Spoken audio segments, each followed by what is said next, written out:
নমস্কাৰ বন্ধু-বান্ধৱীসকল, ৰং চেনেলত সম্প্ৰচাৰ হৈ থকা জনপ্ৰিয় বৰষুণ ধাৰাবাহিকখনৰ আজিৰ খণ্ডটো চাবলৈ বহুতেই বেছি ভাল লগা হ'ব, কিয়নো যোৱাটো খণ্ডত আপোনালোকে দেখিবলৈ পাইছিলে যে দেৱযানীয়ে অৰ্ণৱক লগ কৰিবৰ বাবে জেললৈ গৈছিল আৰু সেই জেলতে অৰ্ণৱক লগ পাই দেৱযানী বহুত বেছি আৱেগিক হৈ পৰিছিল।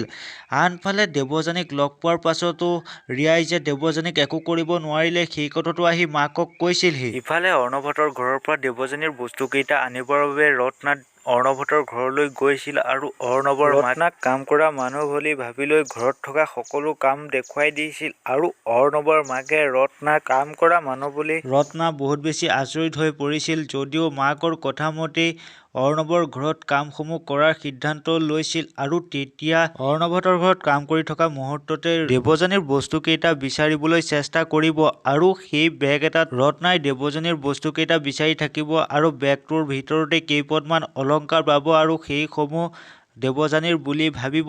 এতিয়া বাৰু অৰ্ণৱৰ মাকে ৰত্নাই যে দেৱযানীৰ বস্তু কেইপদ নিবৰ বাবে যে আহিছে আৰু দেৱযানীৰ কথাসমূহ ক'বৰ বাবে যে আহিছে সেই কথাটো বাৰু অৰ্ণৱৰ মাকে গম পাবনি। আনফালে মিকুৱে অৰ্ণৱৰ মাকক দেৱযানীক যে মাকে ভাল পাইছিলে নে নাই পোৱা সেই বিষয়ে সুধি থকা দেখিব আৰু অৰ্ণৱৰ মাকে দেৱযানীৰ বিষয়ে ৰত্নাৰ আগত কিছুমান কথা কোৱা দেখিবলৈ পাব। এতিয়া বাৰু ৰত্নাই দেৱযানী যে ৰত্নাৰ লগতে আছে সেই সকলোবোৰ কথা অৰ্ণৱৰ মাকৰ আগত ক'বনি, এই সকলোবোৰ জানিব পাৰিব বৰষুণ ধাৰাবাহিকখনৰ দেখুৱাব লগা আজিৰ সম্পূৰ্ণ খণ্ডটোত।